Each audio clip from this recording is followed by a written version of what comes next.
अस्सलाम वालेकुम।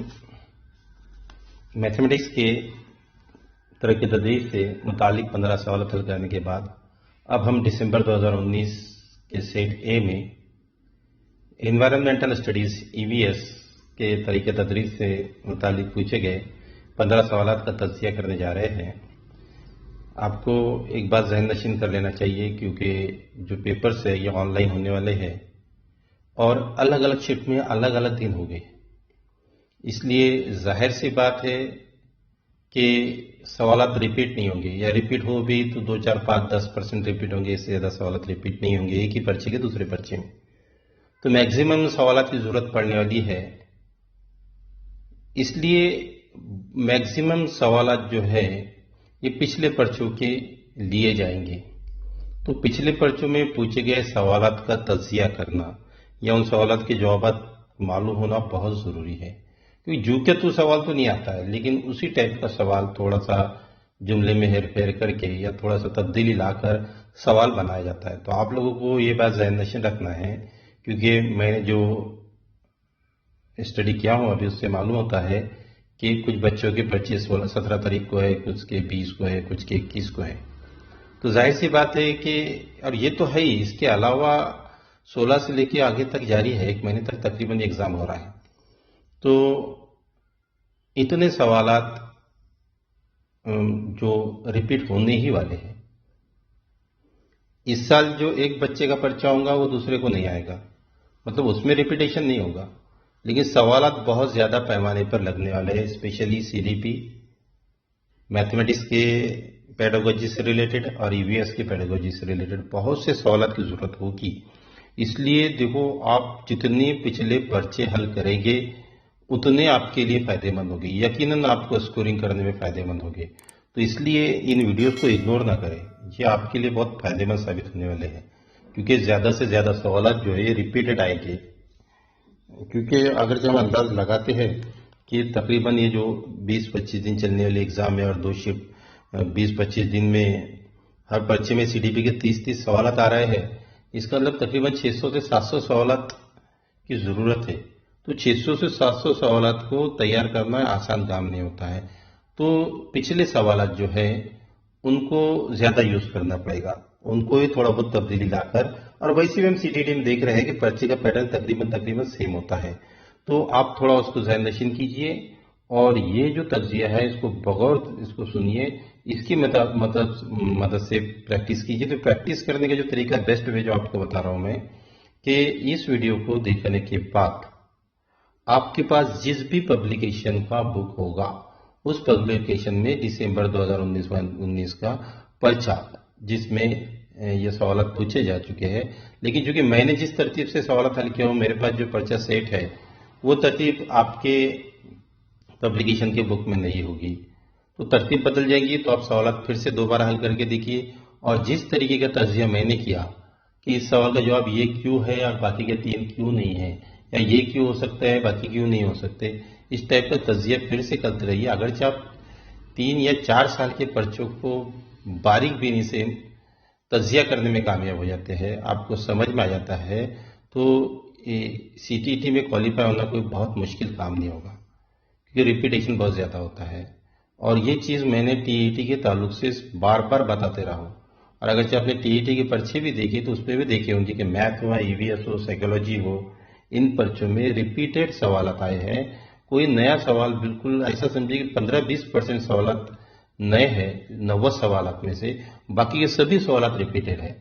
तो इतना बड़ा सोर्स जब हमको रिपीटेशन से मिल जाता है, पिछले पर्चों से मिल जाता है, why should not we study about those concept.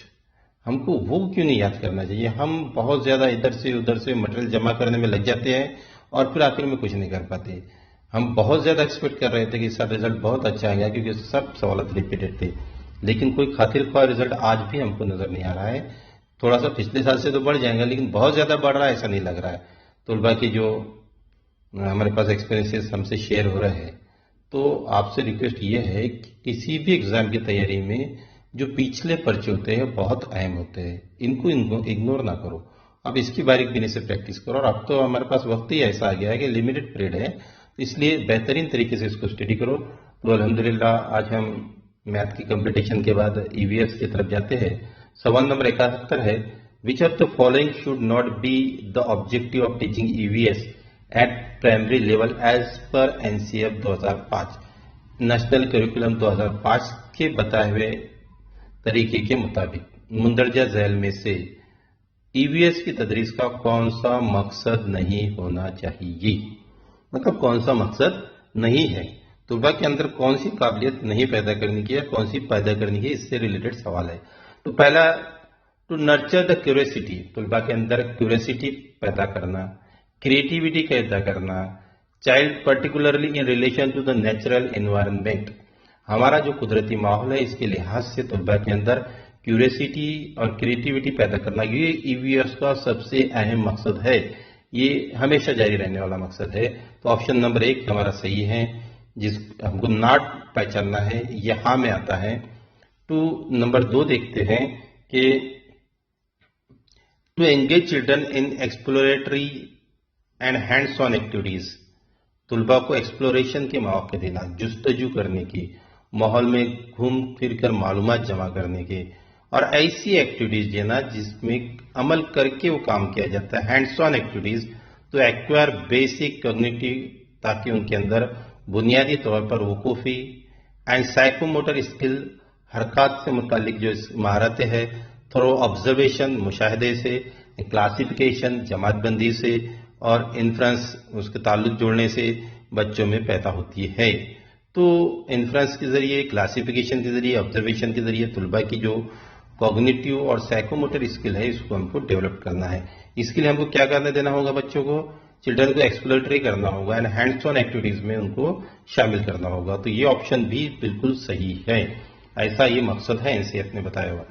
To train children to locate and comprehend relationship between the natural, social and cultural environment, जो हमारा तहजीबी, समाजी और कुदरती माहौल है, इनके दरमियान ताल्लुकात को जोड़ना, इनको एक दूसरे से मरबूत करना, ये तो बिल्कुल सबसे अहम मकसद है ईवीएस का। तो ये पहले जो तीनों भी चीजें जो है ये एनसीएफ 2005 ने जो बताया है उसके लिहाज से अहम मकासद है। तो जाहिर सी बात है कि अब भी तीनों सही है, तो मोस्टली हमारा ऑप्शन नंबर 4 जो है अब गलत ही होना चाहिए। To develop precise quantitative skill, तुलबा के अंदर क्वांटिटिव स्किल मतलब नंबरात से मुतालिक ऑब्जर्व स्किल पैदा करना, थोड़ा अंडरस्टैंडिंग ऑफ एनवायरमेंटल इश्यूज, माहौल से मुतालिक जो मसाइल है उनको मुताला करके तुलबा के अंदर क्वांटिटिव स्किल पैदा करना, यह मकसद नहीं है, बल्कि तुलबा के अंदर क्वालिटेटिव स्किल पैदा करना मकसद है। तो 71 का ऑप्शन नंबर 4 जो है ये सही जवाब होगा। 72, EVS for class 3 to 5 is a subject area which integrates, क्योंकि हम जानते हैं कि ईवीएस का इंट्रोडक्शन जो है ये तीसरी जमात से होता है, तीसरी जमात से ईवीएस एक स्पेशल सब्जेक्ट बन जाता है। उससे पहले पहली और दूसरी जमात में ईवीएस जो है ये एक खास सब्जेक्ट के तौर पर नहीं होता है, बल्कि रियाजी और लैंग्वेजेस इनकी मदद से ये पढ़ाया जाता है। इसी को हम इंटीग्रेटेड फॉर्म ऑफ ईवीएस बोलते हैं। ये बात ज़हन नशीन कीजिए, इस टाइप का सवाल पिछले वर्ष में भी आ चुका है। The concept and issues of sciences, EVS for class 3 to is a subject area which integrates, किस चीजों को उसके अंदर शामिल किया जाता है। The concept and issues of science, science से मुतालिक कंसेप्ट, हमको मालूम है कि ईवीएस में नॉट ओनली साइंस ही नहीं होता है, क्योंकि मुताला माहौल है, माहौल में तमाम सब्जेक्ट्स आ जाते हैं। The concept and issues of science, social studies and environmental education, science भी, सोशल साइंस भी और एनवायरमेंटल एजुकेशन भी। तो ये जवाब हमको सही लग रहा है, क्योंकि तीनों भी चीजें जो है इसके अंदर शामिल होती है। The concept and issues of social science and science, सिर्फ सोशल साइंस और साइंस होता है ऐसा भी नहीं बोल सकते। The concept and issues of science and environmental education, science और एनवायरमेंटल एजुकेशन ही होता है ऐसा भी नहीं बोल सकते, क्योंकि इसके अंदर ईवीएस के अंदर साइंस भी होता है, सोशल साइंस भी होता है और एनवायरमेंटल एजुकेशन भी होता है। तो 72 का सही जवाब होगा option number 2। 73, which of the following is true with respect to WRT with respect to EVS, EVS के ताल्लुक से कौन सा बयान सही है। तो हम देखते हैं कि ईवीएस से मुतालिक जो बयान थे, EVS is a subject taught from class 2 5th, पहली से 5वीं तक पढ़ाया जाने वाला मजमून है। हमको मालूम है कि ईवीएस पहली दूसरी में नहीं पढ़ाया जा सकता, ये तीसरी से शुरू होता है, इसलिए ऑप्शन 1 गलत हो गया। For class 1 and 2 EVS is taught through language and mathematics. अव्वल और दुआन जमात में ईवीएस जो है ये लैंग्वेज और मैथमेटिक्स की मदद से पढ़ाया जाता है, तो ये बात बिल्कुल सही है। तो 73 का हमारा सही जवाब होगा ऑप्शन नंबर 2। 74 की तरफ चलते हैं। Children get lot of space to learn EVS through exploration, जुस्तजू के जरिए माहौल में इधर उधर घूमकर। दिस इंडिकेट्स दैट ईवीएस किस तरीके से पढ़ी जा सकती है। EVS is learn through rote, रट के हम ईवीएस को पढ़ सकते हैं, ये बात बिल्कुल गलत है। EVS is learn through information, मालूमात जमा करके हम ईवीएस को सीख सकते हैं। इंफॉर्मेशन जमा करने का मकसद नहीं है यहाँ पर, तो सिर्फ इंफॉर्मेशन मालूमात जमा कर लेना किसी मजमून के सीखने के लिए मुकम्मल तौर पर कारआमद नहीं है, इसलिए हम इसको भी रिजेक्ट करते हैं। ईवीएस इज चाइल्ड सेंटर्ड, क्योंकि यहाँ पर बच्चे को सीखने के मौके मिल रहे हैं, इसलिए मुतालिम मरकूज है, ये बात सही है। तो 74 का ऑप्शन नंबर 3। 75 है which of the following is sub theme under the theme suggested in EVS syllabus. EVS के सिलेबस में जो आपको थीम्स बताए गए हैं, मैंने बताया था कि आपको 7 जो थीम्स है, 6 थीम्स है, तो उसमें से कौन सा नहीं है। सब थीम्स है। फैमिली एंड फ्रेंड्स ये पहला ही है, पहला थीम्स है। फूड ये दूसरा थीम्स है। एनिमल्स ये नहीं है, क्योंकि इसके अंदर हमको मालूम है कि फैमिली एंड फ्रेंड्स है, नंबर 2 पे फूड है, नंबर 3 पे शेल्टर है, नंबर 4 पे वाटर है, नंबर 5 पे ट्रैवल है, नंबर 6 पे things we do, things we make and do है। तो एनिमल्स जो है ये सब थीम है, ये जिमली थीम है, तो यहाँ पर हमारा सही जवाब होगा ऑप्शन नंबर 3। 6 थीम्स है, इसके पहले भी परिचय बताया था, आज भी बताया हूँ। सवाल नंबर 76 है which of the following is a desirable practice for in EVS teacher. EVS teacher ने कौन सी प्रैक्टिस, कौन सा तरीकेकार इस्तेमाल करना चाहिए, ये आपको बताना है जो सही है। Addressing multi cultural dimensions of diverse classroom. हमारा क्लासरूम जो है ये गोनागो टाइप का होता है, इसके अंदर मल्टी कसीर तहजीब के से रिलेटेड बच्चे होते हैं, इसको ध्यान में रखना। ये तो सबसे अहम मकसद है, नॉट ओनली ईवीएस बल्कि हर मजमून की तदरीस में ये चीज इंपॉर्टेंट है। तो हमारे 76 का सही जवाब होगा ऑप्शन नंबर 1। दूसरा ऑप्शन हम देख लेते हैं, समझते हैं। Encouraging children to provide important information related to concept of EVS. EVS की जो अलग अलग कंसेप्ट है, तस्वुरात है, उससे मुतालिक इंफॉर्मेशन देना, यही अहम मकसद नहीं है। Linear arrangement of 6 themes of EVS. EVS की जो 6 थीम्स है उनको लीनियर खती तौर पे तरतीब देना, पहले ये फिर ये फिर ये, तो इस टाइप से भी करना नहीं है, क्योंकि जो चीज़ की जब हम तदरीस कर सकते हैं उसको करना चाहिए। Relying only on text book, से टेक्स्ट बुक पर मुनसिर होना, ये बात तो बिल्कुल खत्म कर देना है हमको। तो 2-3-4 ऑप्शन जो है ये डिजायरेबल प्रैक्टिसेस नहीं है ईवीएस टीचर की, इसलिए ऑप्शन नंबर 1 सही होगा। 77 है which of the following is important in constructing knowledge in EVS by the children. बच्चों के जरिए कौन से अहम बात है।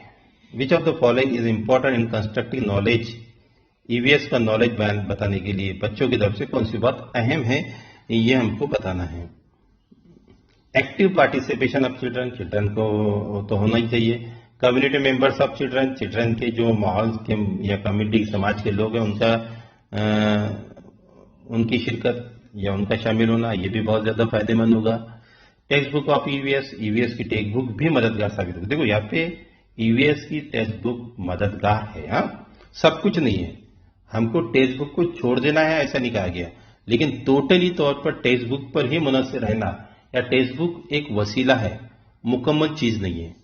किसी भी मकसद को हासिल करने का टेक्स्ट बुक एक वसीला है, तो यहाँ पे हम टेक्स्ट बुक का इस्तेमाल बच्चों के लिए फायदेमंद होगा। लेकिन बच्चे अगर जब माहौल में ना जाते हुए या माहौल के अफराद के साथ ताल्लुक न रखते हुए सिर्फ टोटली टेक्स्ट बुक पे डिपेंड हो जाता है, तो ये बात गलत है। लेकिन टेक्स्ट बुक की मदद लेना बात गलत नहीं है, तो पहला भी सही है, बी भी सही है, सी भी सही है, डी ले सकते। Discrimination and definition given in the text book of EVS. EVS के टेक्स्ट बुक में जो डेफिनेशंस दी गई है या डिस्क्रिप्शन दिया गया है वही, तो ये नहीं है। डेफिनेशंस पे बच्चों को जोर देना नहीं है। डेफिनेशंस इसलिए आती है कि बच्चा सीखा हुआ इल्म चेक कर सके।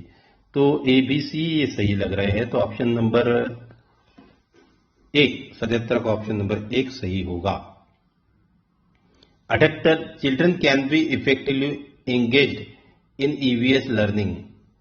तुलबा जो है ईवीएस की लर्निंग में इफेक्टिवली मौसर तरीके से सीखने में मुनहमिक हो सकते हैं किन चीज़ों के जरिए? नैरेटिव्स, किसी भी चीज़ का खुलासा बयान करना, उससे मुतालिक मालूमात देना। तो ये बात सही है कि तुलबा खुद अगर चाहिए काम कर रहे हैं, नरेशंस कर रहे हैं, तो बहुत ज़्यादा कारआमद होगा। स्टोरीज, कहानियों की मदद से ईवीएस में बहुत ज़्यादा फायदे होता है, तो ये भी एक फ़ायदेमंद चीज़ है। तो ये और भी तो फायदेमंद है। Effective explanation of concept by the teacher, ये टीचर कर रहा है इससे कंसेप्ट का एक्सप्लेनेशन, तो तुलबा के लिए इतना फायदा, क्योंकि हमको तुलबा का सवाल जो है उसमें क्या है कि तुलबा को इफेक्टिवली एंगेज रखना है। तुलबा को हमको इफेक्टिवली एंगेज रखना है। तो ऐसे वक्त में अगर जब मौलिम कंसेप्ट बयान कर रहा है इफेक्टिवली, तो तुलबा शामिल होंगे ये हम बोल नहीं सकते, इसलिए सी को हम रिजेक्ट करते हैं। Effective demonstration explanation of concept by the teacher, यहाँ पे भी वही काम हो रहा है, इसलिए हम डी को भी रिजेक्ट करते हैं। तो ए और बी हमारे सही होंगे, इसलिए 78 का ऑप्शन नंबर 2। यहाँ पे देखो सवाल में ये पूछा गया था कि तुलबा को किस तरीके से एंगेज रखना है। तो तुलबा को एंगेज रखने के लिए उनको खुद को ये काम करने के लिए बताया जाए। 79, objectives of EVS teacher who encourages his her children to observe animals and make pictures on their own। EVS teacher एक मकसद को सामने रखता है, जिसको एनकरेज कर रहा है वो, कि उसके बच्चे को बोलता है कि ऑब्जर्व एनिमल्स का मुशाहिदा करो एंड मेक पिक्चर्स, और उनकी तस्वीर बनाओ, जैसे भी बना सकते हैं। ये सलाहियत जो तुलबा के अंदर पैदा करने की मौलिम कोशिश कर रहा है, इसका मकसद क्या है? डेवलप क्रिएटिविटी ऑफ चिल्ड्रन, तुलबा की क्रिएटिविटी को फरोग देना। तो ये तो बात बिल्कुल सही है। Develop observation and design skill of children, तुलबा के अंदर ऑब्जर्वेशन, मुशाहिदे की और डिजाइन बनाने की सलाहियत पैदा करना, ये भी बात सही है, क्योंकि जब बच्चा ऑब्जर्वेशन कर पाएगा, डिजाइन बना कर पाएगा, तभी एक्टिविटी कर सकता है। डेवलप एस्थेटिक सेंस, तुलबा के अंदर एस्थेटिक, जमालियाती गौर फिक्र या जमालियाती शौक पैदा करना, ये बात भी सही हो रही है इस एक्टिविटी के ध्यान से। मतलब ए बी सी और तीनों भी सही है, इसलिए हमारा सही जवाब होगा ऑप्शन नंबर 4। 80 की तरफ जाते हैं हम। सवाल number 80, in EVS learning of crafts and arts while working in groups में काम करते वक्त, जब हम ईवीएस को सीख रहे हैं, क्राफ्ट और आर्ट, जो क्राफ्ट और आर्ट ये जो मज़ामिन है, इज इनकरेज्ड, इनको भी इनकरेज करना चाहिए। इनके सीखने पर भी तुलबा की हिम्मत अफजाई करना चाहिए। किसमें? हम जब ईवीएस को सीखते हैं, तो ईवीएस को सीखते वक्त क्राफ्ट और आर्ट जैसे मज़ामिन को सीखने पर भी तुलबा को आमादा करना चाहिए। इससे क्या फायदा होगा? Group learning is easier and very effective strategy for teachers to tackle the problem of discipline of class. Group learning से मौलिम को बहुत ज़्यादा फायदा होता है, और क्लास की जो इनडिसिप्लिन है उससे उसका वो मुकाबला कर सकता है। तो ऐसा करने का मकसद नहीं है मौलिम को, ऐसा करने के लिए ही उसने क्राफ्ट और आर्ट्स के लिए ग्रुप बनाना चाहिए, ऐसा गलत बात है। इसलिए हम ए को तो बिल्कुल रिजेक्ट कर दीजिए। Group learning promotes peer learning, group learning की मदद से क्या होता है कि पीयर लर्निंग, हमजोली का जो आमोज़ का तरीका है वो भी कारआमद होता है, इसलिए बी को हम एक्सेप्ट करते हैं। Group learning improve social interaction, सामाजिक बैनुल-अमल पैदा होता है ग्रुप लर्निंग की वजह से, तो ये बात भी सही है। बी एंड सी को हम एक्सेप्ट करते हैं, ए को छोड़ देते हैं। तो हमको ऐसा जवाब सिर्फ एक ही जगह नजर आ रहा है, ऑप्शन नंबर 3 में। ऑप्शन नंबर 3 हमारा सही होगा। 81, which of the following are the most effective resources for EVS learning, EVS की लर्निंग के लिए मुंदरजा ज़हन में से कौन से लोग बहुत ज्यादा फायदेमंद है? फैमिली मेंबर्स, फैमिली के जो मेंबर्स है, बिल्कुल जाहिर सी बात है ईवीएस लर्निंग में फायदेमंद होंगे। मेंबर्स ऑफ कम्युनिटी, कम्युनिटी के मेंबर्स भी फायदेमंद होंगे। न्यूज़पेपर, यस, न्यूज़पेपर के जरिए हमको जो मालूमात मिलती है, जो कुछ इंफॉर्मेशन मिलेंगी, वो ईवीएस को सीखने में फायदेमंद होगी। और क्लासरूम, क्लासरूम ये इतना फायदेमंद नहीं है। तो हमको एबीसी तो फायदेमंद है, डी एबीसीडी कई ऑप्शन नहीं मिल रहा है, इसलिए सबसे कम फायदेमंद चीज जो है डी, इसको हमको रिजेक्ट करना पड़ेगा, क्योंकि ए बी सी जो है ये हमको ऑप्शन नंबर 3 में नजर आ रहा है। कहीं पे अगर हमको एबीसीडी मिल जाता तो हम क्लासरूम को भी शामिल कर लेते थे, लेकिन ज्यादा इफेक्टिव जो है ये ए बी सी है, इसलिए 81 का जो option number 3।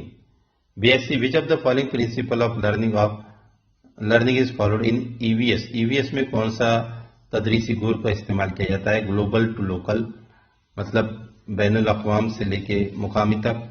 Abstract to construct, मतलब ठोस की तरफ, क्या बोलते हैं उसको, मुजर्रद से ठोस की तरफ, ये तरीका भी नहीं होता। अननोन टू नोन, नामालूम से मालूम की तरफ, ये तरीका कैसे इस्तेमाल होगा? Known to unknown. तो बेसिक का हमारा सही जवाब होगा नोन टू अननोन, मालूम से नामालूम की तरफ। और किसी भी सब्जेक्ट में ये तरीका ज्यादा मौजूद है।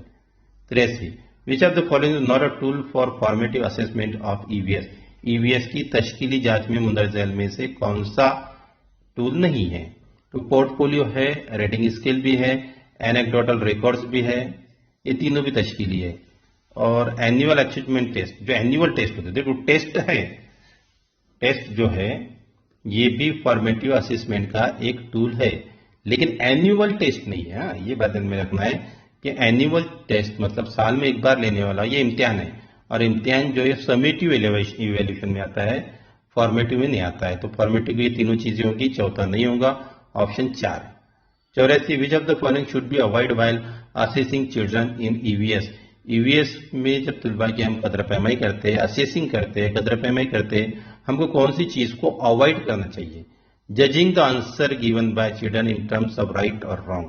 ये तालिब इल्म ने जो जवाब दिया है वो सही है या गलत है, इस लिहाज से जजिंग करना, ये काम मौलिम ने नहीं करना चाहिए।